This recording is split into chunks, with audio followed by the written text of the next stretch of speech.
Right, Andy, to quote a great man, you've been given a little back as well to the racing. So you've had success as an owner or a part owner.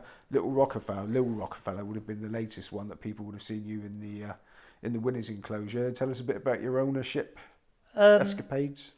yeah, I've always loved racing. That's what got me into the love of the horse. And it wasn't really the punt that got me into. I just used to love jump racing. Um, One of my first horses on my own, I had a pointer, and David Winslow had bought I think he bought 5 horses off of Jim Bolger, and he chucked one in to make up the number, and I brought that horse, and I think it was 3 grand, Pastoral Pride. Polly Curlin, ex point girl champion, she trained it along with her partner at the time, Paul Richards. She hit the roof when I showed her this horse. He was 15-1. Anyway, lucky for us, he won about 6 races. He ran in my dad's colours. First time we had a little. Oh, I tell you what, he started second favourite in the Aintree Fox Hunters and fell at the first. Devastated he was. Me and our dad went up the night before, had a right skinful, went to Aintree, full of hope. Bill Smith done it. Not Bill Smith, Richard Pittman done an interview for BBC. Come to the first and fell, and I was absolutely gutted. Ran on, caught the horse, ran on the racecourse. Anyway, so that was the start of April. My dad was 50 on the 30th, the last day in April. So that's 30 years ago. And I can remember being sick, and I told Polly it's my dad's 50th coming up. She said, I'll have that horse, that the date of your dad's birthday, it's the Fox Hunter night at Cheltenham. She said, I'll get him ready for that. And he had all these cuts on him anyway. 3 weeks later, we go to Cheltenham. We win 20 lengths. The old man's walked into the Cheltenham winners' enclosure, all in Pastoral Pride. What a thing to do on your 50th birthday. And it was the time before the sport in life would only do the first race of the night because obviously deadlines. And of course, all the story was about the old man Pastoral Pride winning. So that was my first horse. Then I had a horse with Anthony Honeyball called He's Our Lad. Very good horse. Aidan Coleman got on brilliant with him. I think he must have won 5 or 6 horse races for us.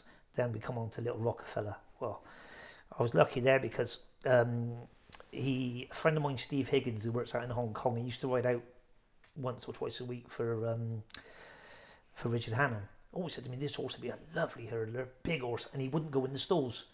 Anyway, he ran one day on the flat, and he did go in the stalls. He ran a lady jockey's race. Serena Brotherton rode him, and Paul had a horse in the race. Him and Tom Malone had brought called a Marteau from Germany, and they thought it was a certainty. Anyway, Little Rockefeller out-battled this Amato and beat him half a length or something. And I said to the owner at the time, Ian Fogg and Matto, if this horse ever goes to the cells, he needs buying. Lo and behold, about a month later, the horse goes to the cells. And I think he's worth 60 grand. I see he was bought for 30 odd grand by Neil King. I thought, well, Paul, you should have brought that. Or, with Tom, whatever. Because obviously he beat a horse they fancied, that they thought would win. So I looked at it, I thought, 32,000. So I found Neil King's number and I rang him. I said, no, my name's Andy Smith, you bought a horse yesterday. I said, called Little Rockefeller. I said, I've been looking at it for a while. I said, you got anything? He said, got a leg left in him. So I went up there, drove up there, I gave him 8 grand for my share. And the rest was history. He won £500,000 in prize money. He took us Cheltenham, Aintree, Punchestown, Goodwood. Great horse. And probably the best horse I ever had after him was Daniel Kodiak. We won a Group 3 at Ascot. We give weight. I think we give £6 in a neck beating to Wardgeist. Little did we know Wardgeist could win the Art next year and beat it the year after and beat an Able. Unfortunately, he's had leg trouble and he was never the same. But owning horses has been a great experience. I've enjoyed it. Yeah, and some of the been some not so great experiences, sort of especially sort of on social media and stuff. You were a little bit controversial on a couple of occasions. I don't know if you want to talk about that at all. Well, I think you'd say I easily get wound up, and I'd like to think I tried to put a few quid back into the sport. It's been good to me. And there's certain people, so-called bookmakers, who live in big houses up in Wentworth Way or whatever way they live, absolute full of themselves, self-loving, love theirself inside out. And he's never put a penny back in the ring in his life. And sorry, not the ring, the sport. And he got on my goat a few times, and I give it to him. Well, he did he gave it to me. It cost me an absolute fortune. He done me for slander or defamation of character, and then I had to pay his barrister bills, had to pay my barrister bills. So that was a dear lesson learned, and I still carried on social media. Then I had the thing with putting out the decks, or whenever they come out, you know, everyone wants the declarations as soon as you can. So instead of waiting for the Racing Post to put them about 3:30 in the afternoon, I put them up there early, and the BAHA kindly asked me not to do that. They asked me a few times. I thought, oh, I ain't breaking no rules. And anyway, next thing, I thought, what would Jimmy Green tell me to do? Toe the line. So I come off the social media altogether. I do miss it, Simon, because if you want to know any news, that's where the news is first. If non-runners, the go in the race course even. I'm not losing my temper so much now, and I'm better off financially. Was that like a bit of a protest because you don't agree with how that is with the BHA thing, putting up the? Do you think they should be available to everybody straight away? I'd love to. I think it'd be great if we had, you know, I'd love to be able to sort of track them and see what's coming through, and you know, the sooner we get it out there, you know, everything's changed how we used to get the runners. I can remember years when I started waiting for the CFAX to turn the page over to get the runners for the day after. You know, in Ireland, I think everyone could. You don't get the names of the horses, but you actually get them. How many's left in the race, and how many trainers have got horses entered in that race. I think it's better now. I think we do get them a lot quicker. So it was probably a protest, and I come second again. Okay. Now, I've got a couple of questions. Now, I know you've seen them, so you know I'm going to ask them, and I know you've probably got very short answers for them. Somebody, an insider, I should call him, said there was a very lively account punting into Paddy Power a few years back, and they suspected it was you. Do you know anything about that? Not guilty. No, I don't. Sorry. Okay. So, when you talk, you are a professional punter these days as well as a bookie. Bookmakers probably aren't over enamoured about taking your bets. So, what's the practicalities of Andy Smith getting his bets on? Well, you work hard at it, Simon. It's like, I think there's still bookies out there.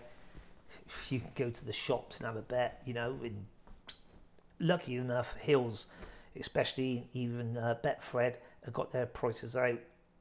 The same as online are available in the shops, whereas you go to somewhere like Carl's and they could be betting on the Coral Cup anti-post, but you still can't have a bet in the betting shop. All they want to do is like know what you want to bet. I could and take the price away, but no, it's hard to get on. But I think if you work, it's a job. You work at it, you know, and if you can get on, good luck. You're going to get chunks on. Be happy with what you get on. I think I gamble now less figures than I ever have, because I think if you're getting on and you're backing a horse to win £1,000 or backing a horse to win £1,500, be happy with that. You know, and some people are going to be happy. Say, look at that, £1,500. I can't bet when I win £100, but you just got to work at it. Everyone has accounts in different people's names. The biggest mistake is putting in a woman's name, because they know it full well. There ain't a woman trying to have a 3 each way doubles and each way treble. So you just got to work it. So, you know, it's hard to get on. And as punters probably moan more about not getting on than what they do winning or losing. Now, would you be quite disciplined now? Would you have a betting bank and a staking plan? You know, X amount of money, or do you just get on what you can get? I can remember like my best putter honours were Jimmy Green himself. Jimmy was a genius at getting me on, along with Gary Brown, who was at Hills.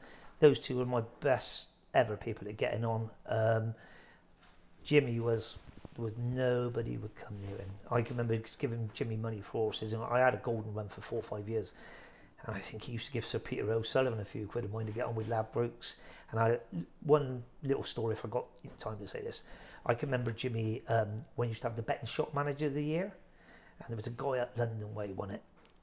So Jimmy finds out what shop he's working at, because it says it in the Racing Post. Jimmy frequents the shop. Oh, you're the guy this one that. What customer service, really giving the flannel.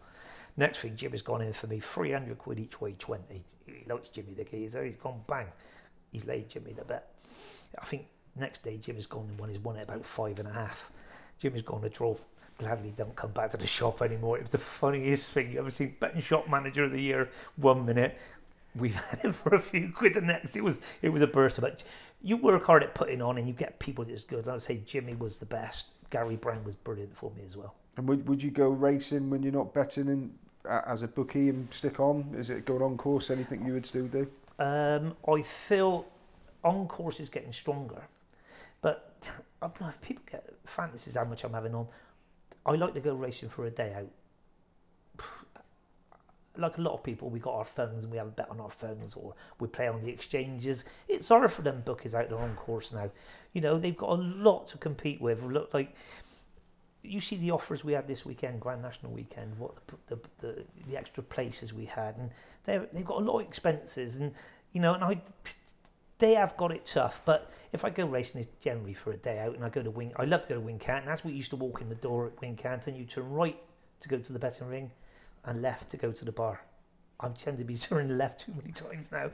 Now you say it's getting stronger on course. Yeah.